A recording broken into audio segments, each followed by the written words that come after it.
வணக்கம். நாளை world senior citizens டே. இதனடா புதுசாக இருக்கே, ஆச்சரியமாக இருக்குல்ல.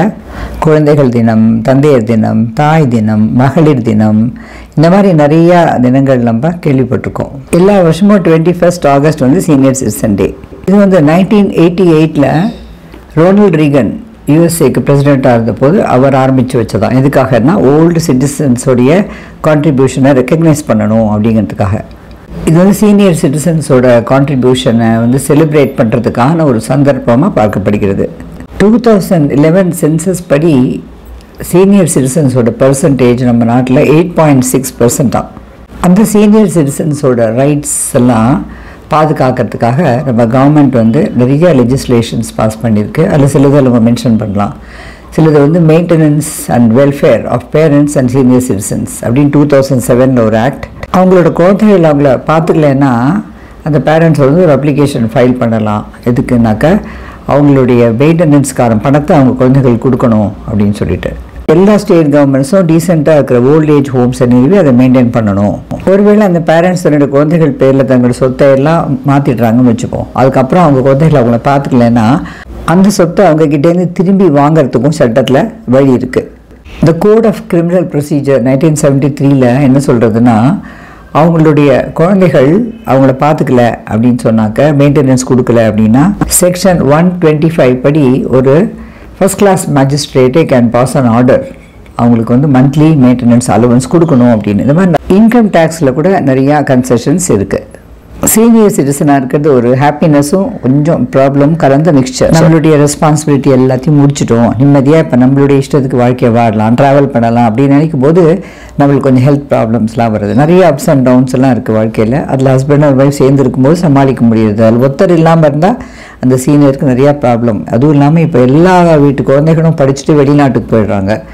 ஸோ இப்போ சீனியர் லிவிங் தான் நம்ம நாட்டில் ஜாஸ்தி ஆகிடுது. வேர்ல்ட் சீனியர் சிட்டிசன் டேயை பற்றி ஒரு அவேர்னஸ் க்ரியேட் பண்ணுறதுக்காக நான் என்னோடய சேனலுக்கு பெரிய ஆதரவு கொடுக்குற திரு ராமையா அவர்கள்கிட்ட ஒரு இன்டர்வியூ கேட்டிருந்தேன். அவர் தன்னுடைய கருத்துக்களை மிகவும் அழகாக ஒரு கவிதை மாதிரி சொல்லி நமக்கு நிறைய தெளிவூட்டு இருக்கிறார். பழசையும் புதுசையும் கம்பேர் பண்ணி அவருக்கு நமது மனமார்ந்த நன்றி. ஹாப்பி வேர்ல்ட் சீனியர் சிட்டிசன்ஸ் டே. நமஸ்காரம். என் பேர் ராமையா. நான் ஒரு சீனியர் சிட்டிசன். சீனியர் சிட்டிசன்ஸ் டேக்காக ஏதாவது சொல்லி மேடம் சுந்தரி மேடம் சொன்னாங்க. அதுக்காக எனக்கு தெரிஞ்சதை சில விஷயங்கள் நான் உங்களோட பகிர்ந்துக்கணும்னு ஆசைப்படுறேன். இதை எழுதி வச்சுன்னு இருக்கேன் நான். Please allow me to read it. Okay. Senior citizens, மூத்த குடிமகன், 60 வயதை கடந்தவர்கள்.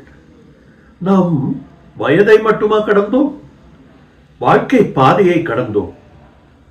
செருப்பணியா பாதங்கள், எத்தனை முட்கள், வலி தெரியா பருவம் தொடங்கி வழி தெரிந்தும் வாய்விட்டு சொல்ல பயப்பட்ட காலங்கள். கால் சராய் கிழிந்திருப்பதை ரகசியமாய் அன்னையிடம் காட்டிய காலங்கள். மயிலிறகை புத்தகத்தில் மறைத்து வளர்த்து என்றாவது அது குட்டி போடும் என்று நம்பிய காலம்.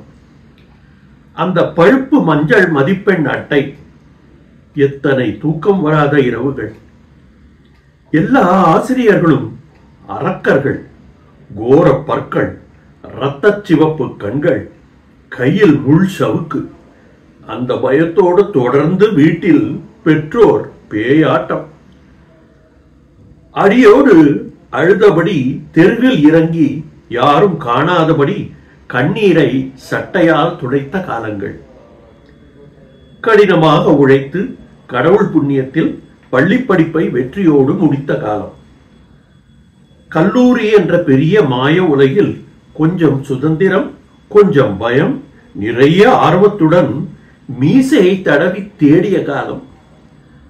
நாய்க்காது காலர், காதை தாண்டிய தலைமுடி, தரையில் புரளும் பெரிய கால் சராய், ஓர விழிகளில் அக்கம் பக்கம் பெண்கள், படிப்பின் பெருக்கம், தோளின் சுமைகள், முதல் மதிப்பெண் நோக்கம், அதையும் கடந்தோம்.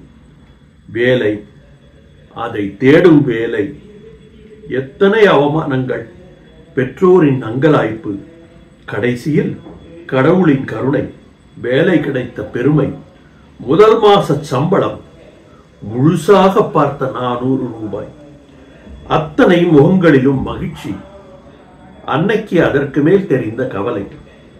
பரன் மேல் தேடி பிடித்த என் ஜாதகம். அன்றிலிருந்து அன்னையின் அடுத்த கட்ட கவலை. 400 4000 ஆனது. ஜாதக சுயம்பரம் சூடு பிடித்தது. மனைவி அமைந்தது மகேசன் கருணை.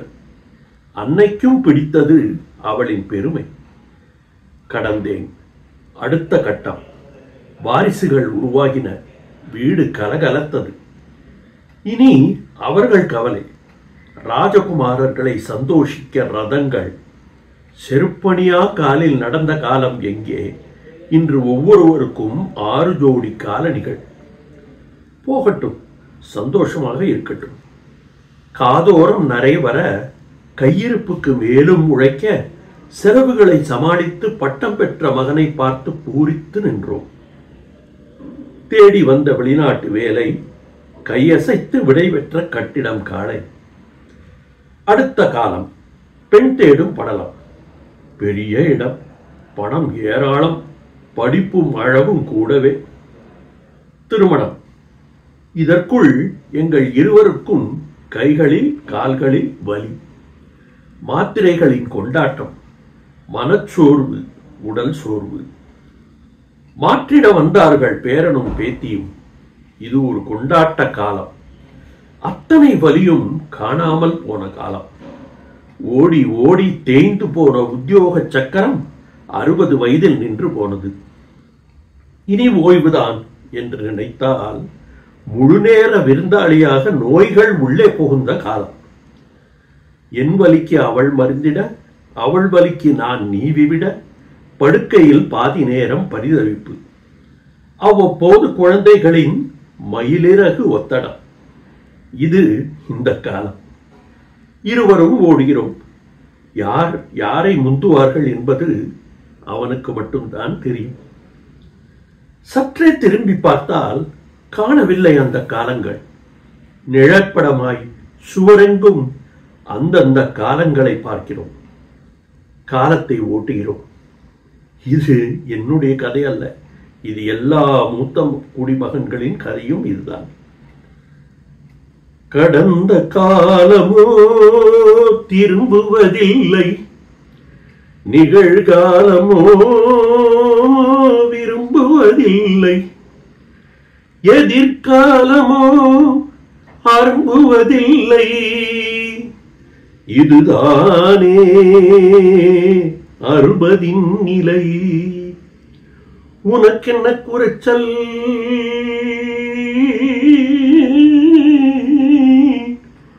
நீ ஒரு ராஜா.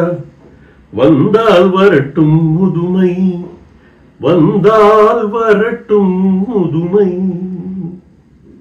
முதுமையை போற்றுவோம், முதியவர்களை வணங்குவோம். நன்றி.